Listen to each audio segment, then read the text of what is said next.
everybody, how's it going? Today, let's take a detailed look at this very cool 2008 Pontiac Grand Prix GXP V8. And this is going to be a detailed, in-depth review of the GXP. I'll start it up to the engine, get an exhaust clip and go over the performance data, as well as show you a bunch of the unique aspects of the interior as well as exterior. And before we begin, I'd like to take a moment to extend a big thanks and special shout out to the Flow GM Auto Center located in Winston-Salem, North Carolina for allowing me to come out and for providing the Grand Prix GXP featured in today's in-depth review. And so, without further ado, let's go ahead and start her up, let her run. The exterior color is known as liquid silver metallic, featuring a GXP specific combination of black leather as well as microfiber suede seating inserts.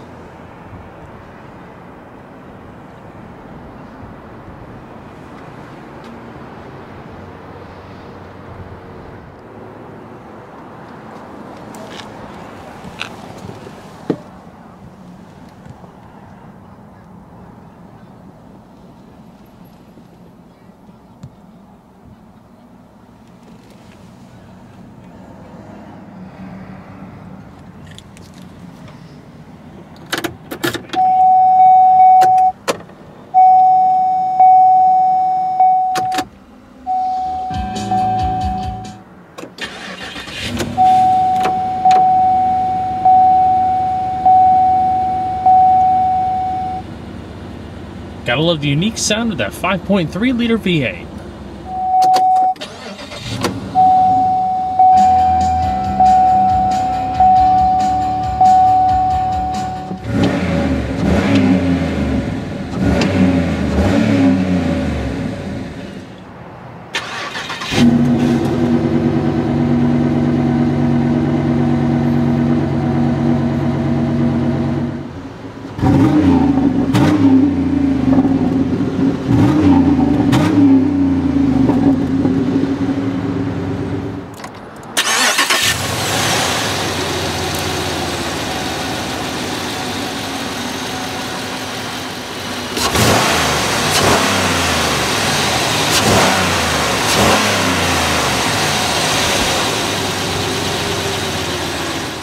The Grand Prix GXP features hydraulic assist, variable ratio rack and pinion power steering, all fed through a unique 3-spoke leather and polished aluminum accented steering wheel. The polished aluminum highlights the spokes, whereas you have perforated leather coming across the entire wheel with unique white color accent stitching. Heavy grips up top help aid to the sporty flavor. As far as the gearbox, standard and only transmission option for the Grand Prix is a 4-speed automatic with electronic overdrive, as well as Pontiac's tap shift manumatic shifting. So basically, you bring it down into the M mode, and you can shift the vehicle manually via the paddles mounted behind the steering wheel. Finished off in a perforated leather shift knob to emulate the steering wheel, and the tap shift logo down below. And so, we'll go ahead and flip on the automatic headlamps, fog lamps, as well as the hazards. Only the driver's side window features an automatic down function. And we'll go ahead and check out the exterior, shall we? The thirst for that extra dose of performance is never ending. With applications in just about every segment from compacts to SUVs, there's one thing that's certain: there has to be an adequate level of power. On the other hand, to have power, you must have handling to be able to control that power and use it effectively. Therefore, injecting a heavy dose of performance into a front-wheel drive car can be tricky due to its inherent design. When you have two wheels that are constantly multitasking between delivering power to the pavement and directing the majority of the vehicle's weight, it tends to lead to excessive understeer through the corners and torque steer with hard acceleration if too much power is applied without the appropriate combative measures. With the Grand Prix GXP, Pontiac implemented quite an interesting solution for its entry to give it as neutral of a handling profile as possible. That and more will be explained after this short background. While front-wheel drive V8s aren't anything new, in the mid-2000s, GM's performance division began introducing high-performance variants of the widely used front-wheel drive W platform that provided the basis of the Pontiac Grand Prix, Buick LaCrosse, Chevrolet Impala, and Monte Carlo.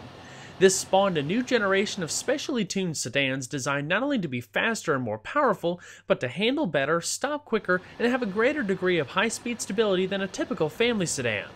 These included the Grand Prix GXP, Impala SS, and LaCrosse Super. See the link in the description box below for my feature on the LaCrosse Super. Through the years, Pontiac has always catered to a wide variety of customers, but in my eyes, it was always one of the more exciting GM brands. The 7th generation Grand Prix originally debuted for the 2004 model year before being replaced by the G8 in 2008. Introduced in 2005, the GXP took the place as the flagship of the lineup in both handling and power, superior over the GTP with the competition package, making it one of the most powerful front-wheel drive cars you could buy at the time. At the heart of the GXP is a transverse-mounted 5.3-liter V8 that produces 303 horsepower sent to the front wheels by a beefed-up 4-speed automatic. In fact, it's the first V8 Grand Prix since 1987 with the discontinuation of the 4th generation G-body platform. We'll talk detailed performance numbers in just a bit. Even though 63.8% of the vehicle's weight rides over the front axle, the all-aluminum V8 actually weighs in less than the standard Series 3 3800 V6. In order to fit the larger V8 into an engine bay developed for a V6, engineers redesigned a number of key components to decrease the engine's overall size by about an inch in length. Changes include a unique block with shorter crankshaft, a single belt accessory drive, and relocation of the starter mount to the transmission. Because the engine developed a lot of torque for a front-wheel drive application, a 3-point engine mount system was developed to help dampen the engine's torque rotation while under harder acceleration. Of course, all that power needs to be properly controlled. The GXP rides 9mm or 0.4 inches lower than the standard GP and features a stiffer unibody chassis, reinforced with thicker frame rail sections that surround the engine, in addition to an extruded aluminum cradle that supports both the engine and transaxle. Out back, a new 17.2mm hollow stabilizer bar helps combat body roll. Gas-charged Bilstein struts provide enhanced damping control, further aided by higher rate springs. The lower ride height gives the car a more aggressive stance while further signaling itself as something special with unique exterior elements. The front and rear fascias are more pronounced, while front-carrying twin chrome surrounds, modified lower intake, and brake cooling ducts. Fender vents, GXP badging, quad exhaust tips, rear-mounted spoiler, and polished aluminum wheels round out the outside changes. The GXP came with a unique wheel and tire package that helped give it a more neutral driving characteristic, working to reduce torque steer and understeer for more overall control. The forged aluminum 18-inch wheels are asymmetric in an unconventional way, 8 inches wide in front and 7 inches wide in the rear, giving the front wheels more contact with the road and balance it with the rear grip. They're wrapped in specially designed Bridgestone Potenza tires measuring 255/45 in front and 225/50 in the rear. The car was tested to hold up to 0.82 G of cornering forces and should boast significantly reduced understeer compared to the Impala SS, which didn't have the staggered wheel sizes. The brakes consist of 4-wheel ventilated and cross-drilled discs measuring 12.7 by 1.3 inches in front and 12 inches by 1 inch in the rear. With this setup, the GXP stops from 60 miles an hour in around 138 feet. The fully independent suspension consists of a McPherson strut setup in front and a multi-link rear with coil springs at all 4 corners and front and rear stabilizer bars.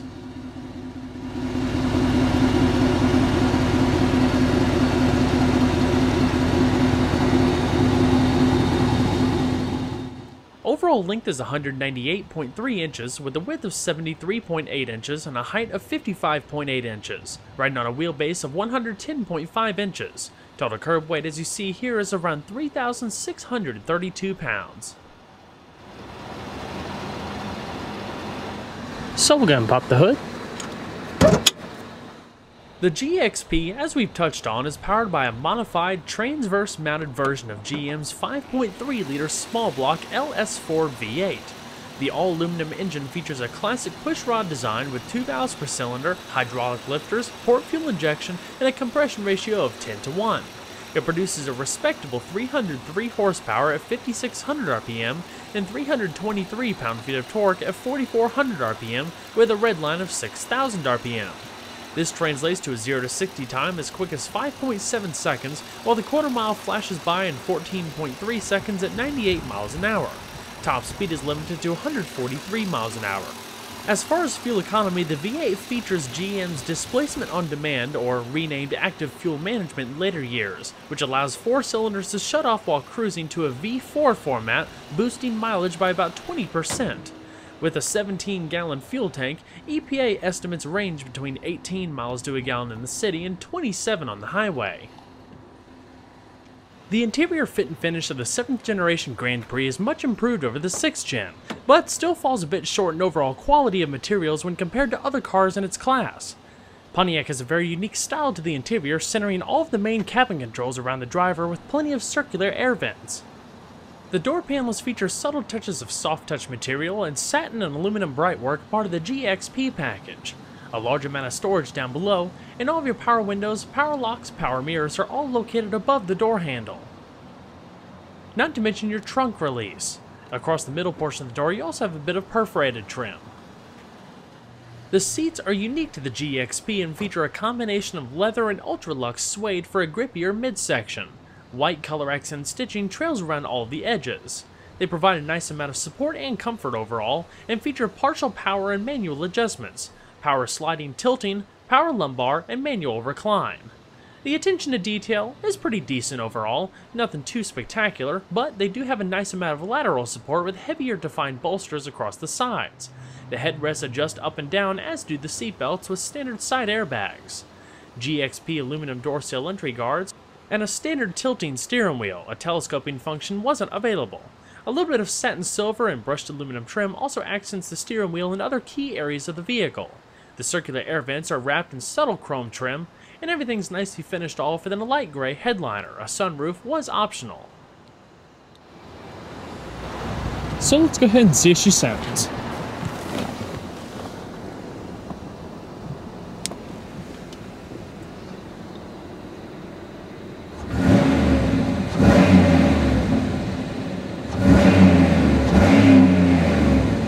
And there is a rev limiter in neutral and park around 4,000 RPM.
So we're going to shut her up.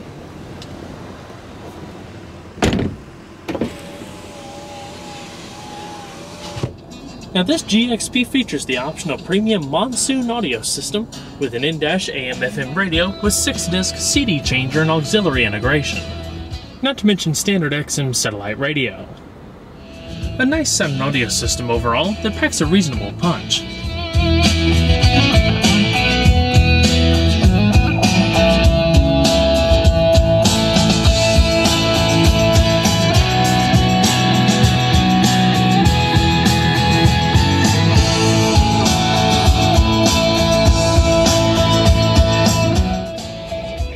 Cloth-wrapped visors that also have built-in vanity mirrors with illumination. The rear-view mirror is manually dimming and has your OnStar controls down below for roadside assistance as well as hands-free calling. In the top stack here, you have your interior illumination as well as reading lamps and the controls for your automatic sunroof. And to bring it back, just hold the button forward. Now, as we make our way down the center console, we'll start first at the integrated driver information system positioned at the top. Now there's a whole lot of information and vehicle diagnostic functions packed into this little digital display. Right now, we're on the standard information screen, but if we click the one to the far left, it brings up some performance data, as well as vehicle diagnostics. basically similar to what you would see in other General Motors products. Trip computer, date and time, set in language, units, as well as other personalizable options. Tire pressure and turning the display off. Fuel economy, and all of that data is located to the far right. The little arrow button is to select a particular option within a menu.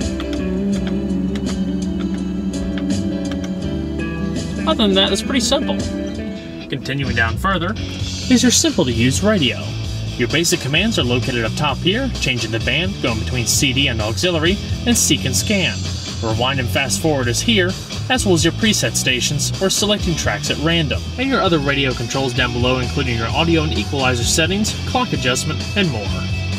Right below that is a standard dual-zone electronic automatic climate control system with your fan speed, different zones, front and rear defrost and recycling, as well as two-stage heated seats for both sides. The temperature is adjusted on these buttons there to show up in the little digital displays. Of course, you do have a bit of storage down below, and in that little pocket to the right of the gear selector. This little rotary knob controls the heads-up display, which I'll show you in just a second. You have a power outlet here, your traction control, and 2 cup holders. Leather padded armrest reveals a good amount of storage, in addition to an extra power outlet and a little bit of coin storage. Now this little rotary dial in the middle here, like I said, controls your heads-up display. Twisting it left and right adjusts the brightness, up and down, adjusts the height, and then this little button right here chooses whether you want to have your compass and outside temperature displayed or not. As you can see, twisting it left dims it, and right brightens it. Up and down, and the menu button. Pretty simple. As far as the steering wheel, your radio controls are located on either side, whether it's to change the band, presets, fast forward, play, pause, or adjust the radio volume. The speedometer cluster is also quite neat in my opinion. Finished in diamond turned aluminum, so it keeps with the aluminum theme of some of the polished interior bits. Also, silver accented gauges, simple layout, and the GXP logo in the middle of the speedometer. Your intermittent wipers are located to the right, whereas your lighting controls, high beams, and cruise control is located in the stalk to the left. Display brightness is controlled via that knob there. What's nice too is that while the interior is fairly plasticky overall, it does have a very unique styling to it. The middle portion is where the majority of the plastic is, but you do have soft touch rubberized material across the top portion of the doors, like I mentioned earlier, as well as the dash. The monsoon speaker located up front with the signature logo. Probably another one of my most favorite interior styling elements as well are the pod style air vents, 4 on the passenger side and 3 over here, easily adjustable. Alrighty. We're going to shut her down and check out the back seat.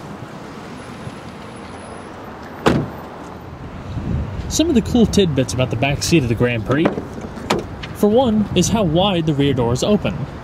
In my opinion, it's probably a 70-80 degree angle. It's as close to 90 as most typical cars get. So it provides a nice wide opening for getting in and out. Continuing with the front, the rear doors also feature the soft touch material on the upper portions and the perforated trim in the middle with polished aluminum.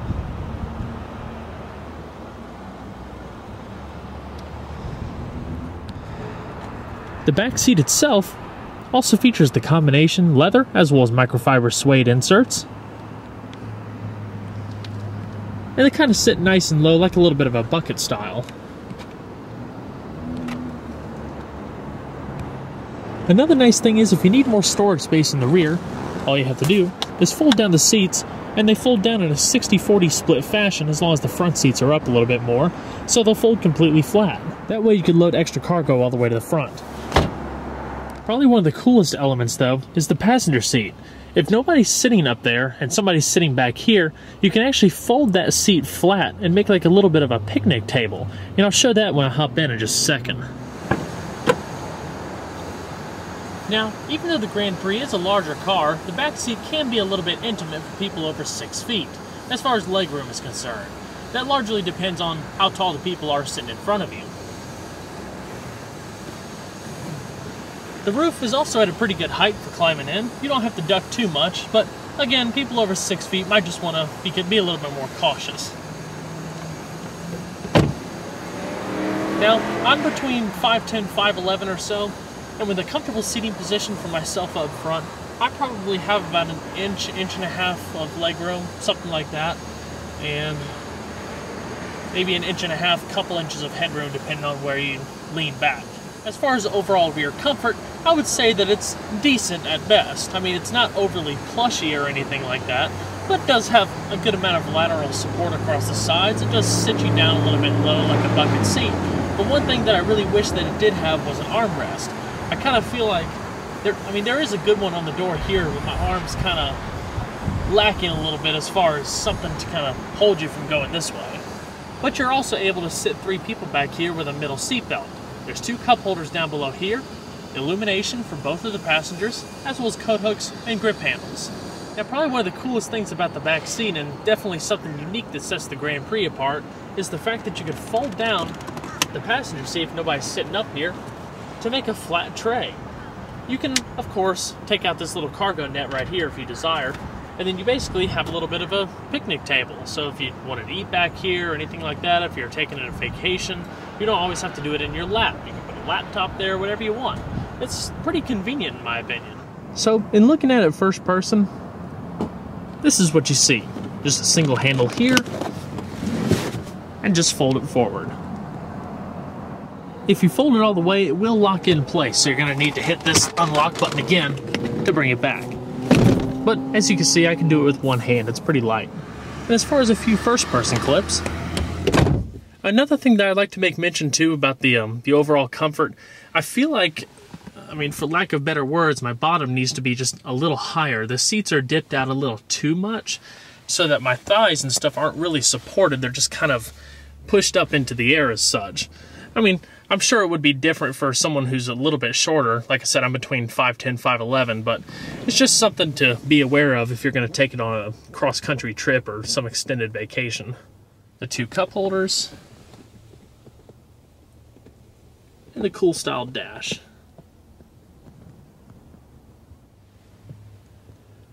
Alrighty.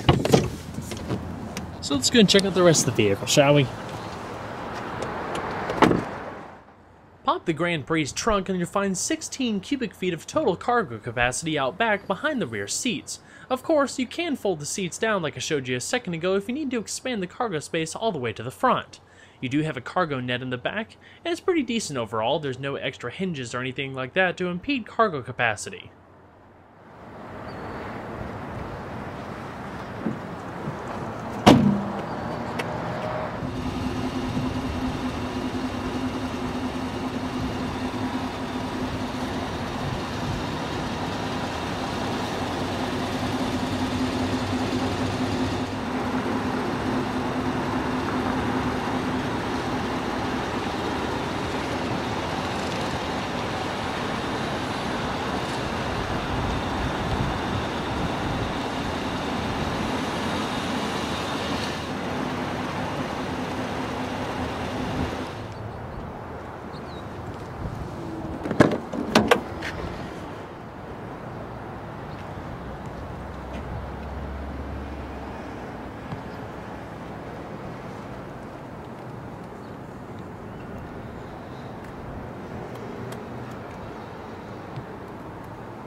The passenger seat is fully manually adjusting.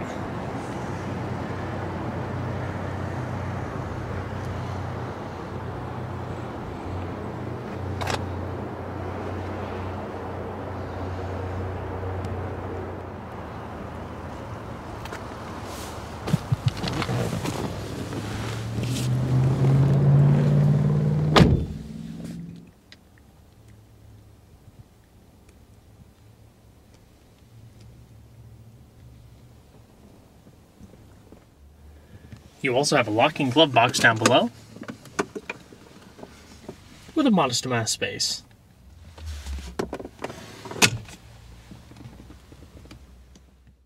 While a V8 front-wheel drive car may not make the most agile corner-carving vehicle out there, it does provide a relatively good performance bargain on the used market. With a nice list of features, flashy looks, and an aggressive sound, it's definitely a car worth taking a closer look at. Well everyone, I hope you enjoyed the in-depth look at the 2008 Pontiac Grand Prix GXP V8. Be sure to stay tuned next time, there's a lot more where that came from. Take care everybody.